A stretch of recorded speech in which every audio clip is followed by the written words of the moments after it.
Hello, good morning, praise the Lord everyone. कैसे आप सब? उम्मीद करती हूँ आप सब अच्छे होंगे। मैं भी अच्छी हूँ और काफ़ी टाइम के बाद मैं वीडियो डाल रही हूँ, उसके लिए आई एम सॉरी। आप लोगों के मैसेजेस मुझे आने लग गए थे, लेकिन इसके दो तीन कारण हैं जो मैं आपसे शेयर कर रही हूँ। पहले तो मेरी तबीयत ठीक नहीं थी। एक तो वो मैंने 1 जनवरी वाले वीडियो में भी बताया था आपको कि मुझे कोल्ड कफ हो गया था, फीवर हो गया था। और उसके बाद ना मेरा गला खराब हो गया था, जो 10-12 दिन तक मेरा गला खराब रहा। दूसरी बात, मैं प्रार्थना के साथ रिसर्च में थी, क्योंकि हम सब जानते हैं कि अगर हम कुछ वचन शेयर कर रहे हैं प्रभु के लिए, प्रभु की तरफ से, तो मेरा तो बहुत ज़्यादा, मैं बहुत डरती हूँ परमेश्वर से। तो बहुत ज़्यादा जल्दबाजी में नहीं मैंने की कि मैं कुछ भी उठाऊँ वीडियो और डाल दूँ आप लोगों के लिए। क्योंकि जब हम यीशु मसीह के नाम से सुसमाचार या कुछ वचन बताते हैं तो एक एक शब्दों के लिए हमें भी न्याय के दिन अपना हिसाब देना पड़ेगा। इसलिए मैं तौल तौल के बोलूँगी और मैं प्रार्थना करती हूँ कि तौल तौल के ही बोलूँ। और तीसरा रीज़न है कि जो मेरे मदर इन लॉ के भी एक उंगली में ना इंजरी हो गई थी, जिसकी वजह से घर का सारा काम मेरे पे ही है। मतलब पहले थोड़ा बहुत हेल्प कर देते थे जैसे, लेकिन बच्चे को संभालना, खाना बनाना, घर का देख रेख सब, 3-4 टाइम का खाना बनाना, सब कुछ ये सब मुझे खुद ही संभालना पड़ता है। हमने कोई मेड वगैरह, नौकर वगैरह नहीं रखा, सारा काम मैं खुद करती हूँ। तो जिसकी वजह से भी टाइम भी नहीं मिल रहा था। लेकिन फिर भी मैंने टाइम निकाला था। जैसे कि मैंने कहा कि चलो मैं वीडियो बनाती हूँ, तो मैं एक वीडियो आपसे शेयर कर रही थी कि जैसे टकले को मैं रिप्लाई दे रही थी कि यीशु मसीह का जन्म कैसे हुआ, पवित्र आत्मा के जरिए क्यों नहीं हो सकता, ये बायोलॉजिकल क्यों नहीं है। लेकिन फिर मुझे एक आवाज़ आई कि नहीं, मैं 2026 में परमेश्वर आपसे क्या चाहते हैं वो मैं आपसे शेयर करूँ कि आपको क्या क्या डेडिकेट कर देना चाहिए परमेश्वर को। तो फिर मैं वो वीडियो डाल रही थी। तो एक मुझे अब भी बहुत इमरजेंसी में मैं ये वीडियो बना रही हूँ कि मुझे बहुत स्ट्रांगली आवाज़ आ रही है कि मैं आपसे शेयर करूँ कि ईसाई लोगों से इतना नफरत क्यों करते हैं लोग, क्रिश्चियन लोगों से इतनी ज़्यादा नफरत क्यों करते हैं, यीशु मसीह पर जो लोग भी विश्वास करते हैं उनको क्यों सताया जाता है, और इस क्रिसमस पे क्यों इतना ज़्यादा इन्होंने कांड किया, इतना मतलब सताव किया, इतना ज़्यादा तोड़ फोड़ मचाया। चलो सेंटा क्लॉज को तुमने तोड़ा, कोई बात नहीं, सेंटा क्लॉज क्रिश्चियनिटी से कोई भी उसका यीशु मसीह से लेना देना नहीं है, कोई बात नहीं। लेकिन इसका सीधा ये होता है कि आप यीशु मसीह के जन्म को इनकार कर रहे हो। ठीक है, यीशु मसीह का जन्म मैं भी मानती हूँ कि 25 दिसंबर को नहीं हुआ था, लेकिन वो इस धरती पे आए थे, ये सच है। किसी न किसी दिन वो आए थे। ठीक है, यीशु मसीह ने, एक उद्धारकर्ता ने हमारे लिए जन्म लिया था। स्वर्ग का मालिक स्वर्ग को छोड़कर पृथ्वी पे आया था, ये मैं पर्सनली विश्वास करती हूँ। ठीक है, जैसे जैसे मैं प्रभु में बढ़ती गई, मैंने बहुत कुछ रिसर्च किया और मैं जानी कि हाँ क्या क्या है। तो लेकिन मैं आपसे जो अभी शेयर कर रही हूँ वो ये है कि हमारे चारों तरफ जो हो रहा है, आप देखोगे मसीहों को इतना सताया जा रहा है, तोड़ फोड़ की जा रही है। तो ये तो क्रिसमस के टाइम पे हुआ था, अभी भी हो रहा है। लेकिन अभी जो लेटेस्ट चल रहा है ना, वो अब जितने भी मेरे मसीह भाई बहन हैं वो, और जितने अगर मुस्लिम भाई बहन देख रहे हैं उनको भी बोल रही हूँ, हिंदू लोग को भी बोल रही हूँ, हिंदू भाई बहनों को भी, देखो अपने आसपास सबको ही सताया जा रहा है। ऐसा नहीं है कि सिर्फ क्रिश्चियनिटी टारगेट है, मुस्लिम लोगों को भी सताया जा रहा है। और अब तो आज मैंने सुबह खबर देखी थी कि 150 से ज़्यादा मंदिर यूपी में तोड़ दिया गया। तो अब खुद बताओ कि आप अपने धर्म की रक्षा करते करते अपने धर्म के मंदिरों को भी तोड़ने लगे हो। तो फिर अब वो तो हिंदू भाई बहन ही जानते हैं, वो ही बताएंगे इससे आपकी आस्था को ठेस पहुंचा नहीं पहुंचा। ठीक है, अब हमारे प्रधानमंत्री जी क्या कर रहे हैं, कैसे पतंग उड़ा रहे हैं, वो भी सब लोग जानते हैं। ठीक है, तो हमें कुछ बोलने की ज़रूरत नहीं है अभी। लेकिन मैंने देखा कि अभी न्यूज़ में कि 300 से ज़्यादा लोग बेघर हो गए दिल्ली में और ऐसे ही रह रहे हैं, उनके घर को सील कर दिया गया है। रीज़न कुछ भी नहीं है, कह रहे ये तो किसानों की ज़मीन थी, सिंचाई से लेके कुछ कुछ ऐसे ऐसे टॉपिक पे। तो मतलब देखो कि चारों तरफ दुनिया में ना सब परेशान है। शिमला में अभी हम लोग शिमला जाने की प्लानिंग कर रहे थे, तो वहाँ देखा है कि शिमला में भी हजारों लोग, 500 से ज़्यादा लोग तो सड़कों पे रह रहे हैं। किस लिए? कह रहे ना हमारे घरों में ना दरारें आ गई हैं। और क्यों आ गई है? कह रहे कि घर के नीचे से सुरंग बना रहे, टनल बना रहे हैं। ठीक है, पहले उनसे परमिशन नहीं ली, ऐसे ऐसे कुछ बोल रही थी वो लेडी, मैं देख रही थी। तो सब परेशान है, ये नहीं है कि कोई एक बंदा परेशान है। लेकिन क्रिश्चियनिटी को ज़्यादा टारगेट किया जाता है, वो इसलिए क्योंकि क्रिश्चियन लोगों को कुछ एक ऐसी बात पता है जो बाकी लोगों को बिल्कुल ही पता नहीं है। दूसरी बात थोड़ा सा पता है तो वो है हमारे मुस्लिम भाई बहन पता है, उनको पता है। कुछ क्रिश्चियन लोग ऐसा सीक्रेट जानते हैं। तो ये सब इसलिए हो रहा है ना कि वन वर्ल्ड ऑर्डर लगाया जाए, ठीक है। तो वन वर्ल्ड ऑर्डर आएगा तो उसमें एक ही धर्म होगा, एक ही भगवान होगा जो एंटी क्राइस्ट होगा, ठीक है। तो उसका समय बहुत ज़्यादा नज़दीक आ रहा है। तो जो हमारे मुस्लिम भाई बहन हैं वो भी जानते हैं, दज्जाल के नाम से आप लोग बोलते हो, तो उसका समय बहुत नज़दीक आ रहा है। वो तो आने के लिए बेचैन हुआ पड़ा है, ठीक है। वो तो बेचैन हुआ पड़ा है कि कब मेरा राज्य आ जाए जल्दी से जल्दी। तो ये सारा आप खुद सोचो कि अगर कोई अच्छा बंदा आता है तो अपने साथ अच्छाई लेकर आता है। शांति वाला कोई बंदा होगा ना तो आपके पास बैठेगा तो शांति की और प्रेम की बातें करेगा।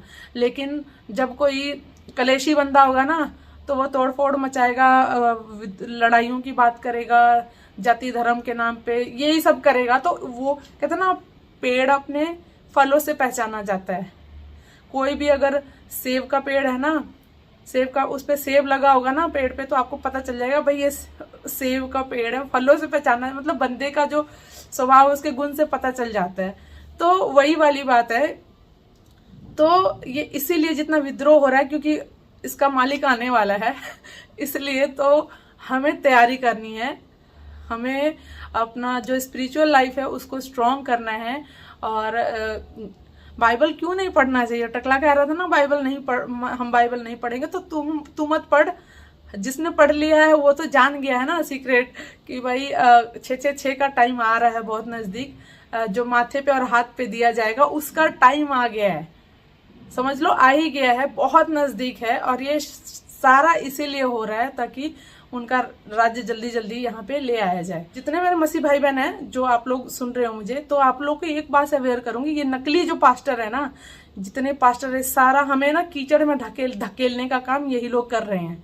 किस लिए? हमें गलत सुसमाचार बता रहे हैं। क्या बोल रहे हैं? बंगला मिलेगा, गाड़ी मिलेगा, ये मिलेगा, वो मिलेगा। इससे ऊपर उठ जाओ, क्योंकि शैतान नहीं चाहता कि हम इससे ऊपर उठ के जो हमारा स्पिरिचुअल लाइफ है वो हम जिए। बस इन्हीं सब चीजों में देखो, बंगला मिल जाएगा। अगर बाइबल क्या बताती है, अगर मनुष्य पूरे जगत को प्राप्त कर ले और बदले में अपने प्राण को खो दे तो क्या लाभ है? कोई लाभ नहीं है ना। तो आप खुद सोचो कि आपको एक बंगला मिल गया, बहुत ज्यादा बड़ा, गाड़ी, सब कुछ मिल गया, एक दिन मिला, और उसी रात को आप मर जाओ, तो वो किस काम का है? किसी काम का नहीं है ना। तो अपने स्पिरिचुअल चीजों पे ध्यान दो। जो आपको पता है, ये तो हर धर्म में लोग मानते हैं कि शरीर मरता है, आत्मा नहीं मरती है। तो अपने आत्मा की चिंता करनी है, आत्मा की। तो ये अभी जो जितना ये कांड किया जा रहा है, ठीक है, एक तो ये शैतान का काम है, ठीक है। दूसरी बात, इसमें पास्टर लोग भी बहुत ज्यादा मेन रोल प्ले कर रहे हैं। बंगला मिलेगा, गाड़ी मिलेगा, कोई भी ये तैयारी नहीं करवा रहा है कि यीशु मसीह ने आना है। तो आप इसकी तैयारी करो, अपना स्पिरिचुअल लाइफ स्ट्रॉन्ग करो, ठीक है। अपने मन से बुराई दूर करो, अपने मन में पाप सोचो भी मत, क्योंकि परमेश्वर हमारे मन को जांचने वाला परमेश्वर। हम अगर अपने मन में किसी के लिए बुरा सोचते हैं ना, तो वो परमेश्वर वो भी देख लेता है कि हम किसके लिए क्या बुरा सोच रहे हैं, क्या प्लानिंग कर रहे हैं। तो इसलिए अपने मन को साफ करके ना, हमें नकली पास्टरों का प्रचार भी मत सुनना, कभी मत सुनना है बंगला गाड़ी दे दो, ये वाला मिल जाएगा, वो मिल जाएगा, ठीक है। तो अपना स्पिरिचुअल लाइफ स्ट्रॉन्ग कर लो, क्योंकि वन वर्ल्ड ऑर्डर लग जाएगा। इसके बाद बहुत ही जल्दी एंटी क्राइस्ट का जो एंट्री है वो होने वाला है। तो बाइबल में सब कुछ पहले से बता दिया गया है। बाइबल ही एक ऐसी धार्मिक ग्रंथ है जिसमें सब कुछ बता दिया गया कि आने वाले टाइम में क्या होगा, एंड कैसे होगा, ठीक है, धरती का विनाश कैसे होगा, सब कुछ बताया गया है। अब जिसको नहीं पढ़ना है, जो लोग मजाक उड़ाते हैं, आप मजाक उड़ाते रहो, लेकिन जो बुद्धिमान है ना, वो खोजबीन जरूर करेगा कि हाँ भाई इस बात में कितनी सच्चाई है। मेरे को ना, मैं किसी चर्च से रिलेटेड हूँ, मैं किसी चर्च नहीं जाती हूँ, मेरा किसी क्रिश्चियन लोगों से लेना देना नहीं है, बल्कि मेरी तो उन लोगों से दुश्मनी है। जितने क्रिश्चियन लोगों से मैं मिली हूँ ना, मैं सच बताती हूँ, पर्सनली वो लोग मुझे बिल्कुल पसंद नहीं करते हैं। और मैं पसंद करूँ ना करूँ, ये तो खैर अलग ही टॉपिक है, नहीं करती हूँ तभी तो मैं उनके पास नहीं जाती हूँ, साफ सी बात है। मैं किसी से नफरत नहीं करती हूँ, मैंने सबको हृदय से क्षमा कर दिया है, माफ कर दिया है, ठीक है।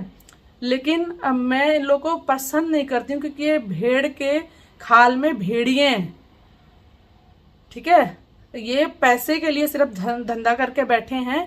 ठीक है, ये जो हिंदू लोग हैं ना, सो कॉल्ड, ये बोलते हैं ना कि धर्म बदलने के पैसे मिलते हैं, तो उनको यही नहीं पता कि बल्कि ये लोग मांगते हैं। एक पास्टर कहता है ना, जो पैसा नहीं देता है ना तो आशीष नहीं मिलता है। तो गलत पास्टर लोग भी हैं, सबसे ज्यादा नर्क तो ये पास्टर लोग जाएंगे।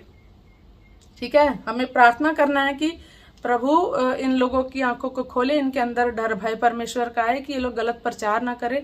दूसरी बात, छोड़ो, हमें अपने पे ध्यान देना है।